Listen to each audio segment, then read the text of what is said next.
اچھا میں اسی ریفرنس میں، کیونکہ پاکستان میں گاہے بگاہے ایسے واقعات ہو رہے ہیں، ہوتے رہتے ہیں. ابھی حالیہ ایک چرچ کا واقعہ ہوا جس کی میں ظاہر ڈیٹیل میں نہیں جا رہا، مگر مذمت تو آپ بھی فرما رہے ہیں، میں بھی کر رہا ہوں.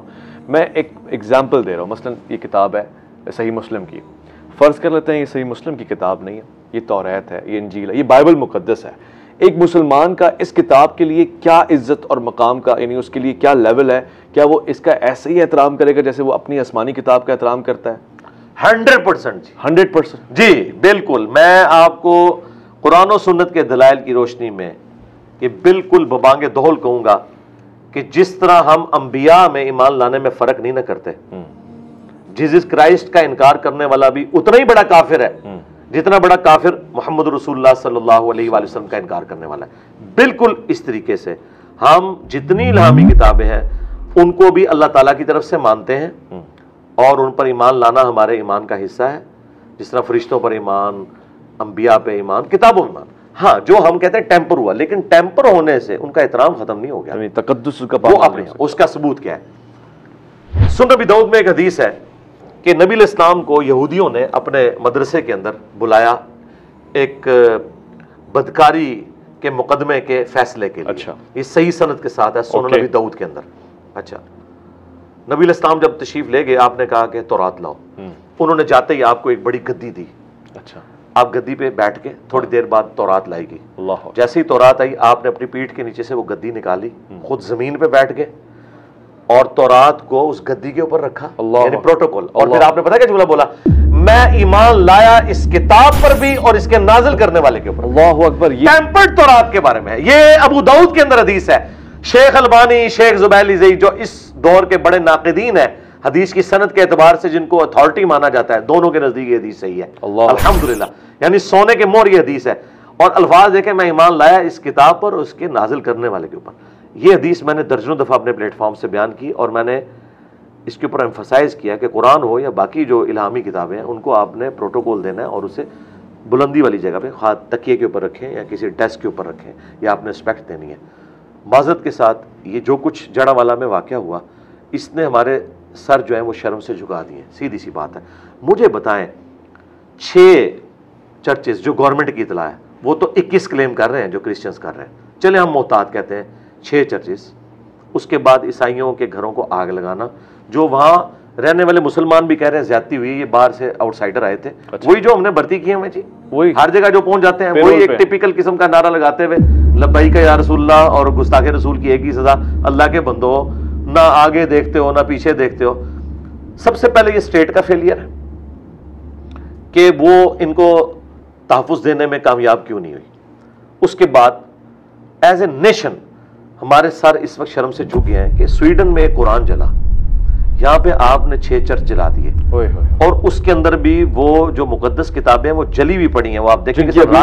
جی بالکل، اللہ کے نبی نے کہا میں ایمان لایا ٹیمپر کتاب کے اوپر، کہا میں ایمان لے کے آیا. کیوں؟ بر وہ ہے تو خدا کے ساتھ اس کی نسبت ہے. اچھا، اب مجھے یہ یعنی ایک بڑا اس کے اوپر دکھ ہوتا ہے کہ ہمارے وہ بڑے بڑے علماء جو چیمپئن بنے ہوئے ہیں عصمت انبیاء کے اور دین کے، وہ آج کی طرح ایک دو وہی حکومتی ملے آ کے بیان دے رہے ہیں. میں یہ کہتا ہوں کہ جی وہ بڑے بڑے نمائندہ علماء جو چیمپئن ہیں اس طرح کے معاملات کے، اور ان کی جماعت نے ہی یہ ساری برین واشنگ کی ہے. گورنمنٹ کا کام ہے گن پوائنٹ کے اوپر ان سے پریس کانفرنس کروائے، ان سے مذمت کروائے. یہ مذمت کبھی نہیں کرتے، لا تعلقی کا اعلان کریں، پریس کانفرنس کریں جیسے ہوتے ہیں. بالکل. اور طاہر اشری صاحب نے بڑی اچھی بات کی ہے، میں اسے سیکنڈ کروں گا. اگرچہ میرا ان سے ایک عقیدے کا اختلاف ہے، لیکن اس کے باوجود یہ ان کی بات بالکل ٹھیک تھی کہ چیف جسٹس کا کام ہے کہ اس مقدمے کا فیصلہ اسی چرچ میں بیٹھ کے کرے. واہ واہ. اسی بلڈنگ میں بیٹھ کے.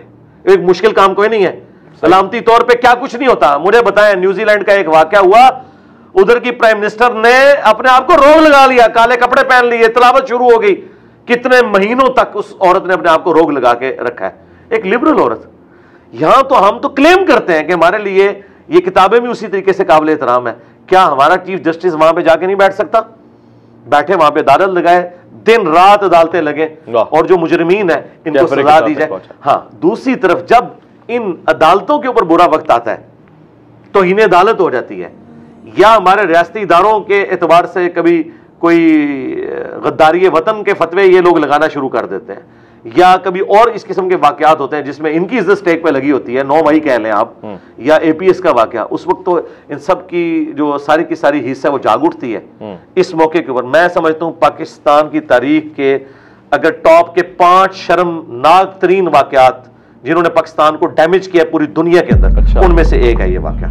ہاں جی، اور اس کی ہیٹ آپ محسوس کریں گے، یہ میں آپ کو بتاؤں اتنی جلدی آپ کی جان نہیں چھوٹ رہی۔ جڑا والا واقعے کی بات، جی جی بالکل۔ اب مجھے اپنے سویڈن میں قرآن جلا، اب ہم ان کو کیا کہیں؟ وہ کہیں گے بھائی اپنے گھر کی صفائی کرو۔ اللہ، ہم تو لبرلز تھے، انہوں نے تو تورات جلانے کی بھی اجازت دی تھی، جو ایک مسلمان نے اینڈ ٹائم پہ کہا کہ میں آپ کو میسج دینے کے لیے سب کچھ کر رہا تھا۔ وہ تو کسی کتاب کو کچھ نہیں سمجھتے۔ ہمارا تو دعویٰ ہے کہ ہم الہامی مذہب کے ماننے والے ہیں۔ دل بہت زیادہ دکھ گیا، افسوس کی بات ہے، اور اس پہ جتنی مذمت ہونی چاہیے اس سے زیادہ میرے خیال ہے تقاضا حکومتی نمائندوں کا، ریاست کے نمائندوں کا ہونا چاہیے۔ مگر آپ نے اپنا حق ادا کیا۔